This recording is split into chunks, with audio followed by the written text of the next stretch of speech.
لوگ نماز اس لیے شروع کرتے ہیں، کہتے ہیں میں 5 نمازیں بھی پڑھتا ہوں، میں صدقات بھی کرتا ہوں، کام میرا پھر نہیں چلتا۔ تو میں کہتا ہوں تمہیں پتہ ہی نہیں، نمازی کے لیے تو آزمائش ہے، جتنا جتنا ایمان کامل اتنی اتنی آزمائش بھی زیادہ۔ اور یہ میں اپنے پاس سے نہیں کہہ رہا، حضرت ابو سعید خدری رضی اللہ تعالیٰ عنہ فرماتے ہیں میں نبی پاک علیہ الصلوۃ والسلام کی خدمت میں حاضر ہوا اور حضور کے دست مبارک کو چومنے کے لیے میں نے اپنے ہاتھ جب آگے کیے تو تپش تھی، تیز بخار تھا نبی پاک کو۔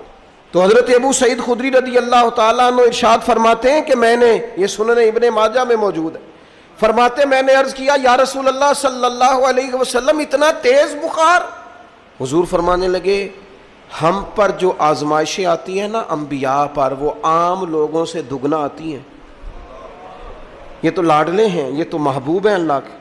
فرمایا عام لوگوں سے دگنی آزمائش آتی ہے، لیکن فرمایا ہمارا رب بڑا کریم ہے، ہمیں اجر بھی ڈبل ہی عطا کرتا ہے، ہمیں اجر بھی ڈبل ہی عطا کرتا ہے۔ تو حضرت ابو سعید خدری کہتے ہیں موقع اچھا تھا، میں نے ایک سوال بھی کر دیا، میں نے کہا یا رسول اللہ صلی اللہ علیہ وسلم بتائیے نا بھلا دنیا میں زیادہ آزمائشیں کن کو آتی ہیں؟ تو حضور فرمانے لگے سب سے زیادہ آزمائشیں اللہ کے انبیاء کو آتی ہیں، نبیوں کو آتی ہیں۔ حضور اس کے بعد فرمایا اس کے بعد جو ان کے زیادہ قریب ہوتا ہے اسے آتی ہیں۔ لوگ کیا سمجھیں گے امام حسن کی آزمائش کو؟ لوگ کیسے سمجھیں گے سیدنا امام حسین کی آزمائش کو؟ فرمایا جو ان کے زیادہ قریب ہوتا ہے اسے زیادہ آزمائش آتی ہے۔ تو حضور کے سب سے قریب تو امام حسن ہے نا، امام حسین ہے نا، تو کیا سمجھتا ہے قربت بس نسبت کے اظہار کا نام ہے اور بڑے لطف کے ساتھ زندگی گزارنے کا نام ہے؟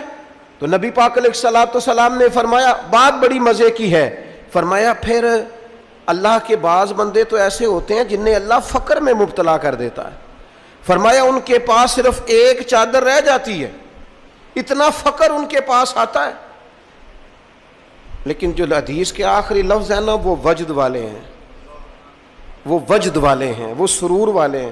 ہمارا یہ مزاج ہوتا ہے کہ میٹھا میٹھا کھا جاؤ اور ذرا کڑوا آ جائے تو سویرے بھی رو شام بھی رو، حال ہی کوئی نہیں، غریبی بڑی، پریشانی بڑی، حضرت صاحب گھر سے بیماری جاتی نہیں، اور جناب کیا بتائیں بعض لوگ تو ایسے ہیں جن کی بات سن کے لگتا ہے زندگی میں کبھی سوئی ہی نہیں، اتنے بڑے بڑے دکھ سناتے ہیں۔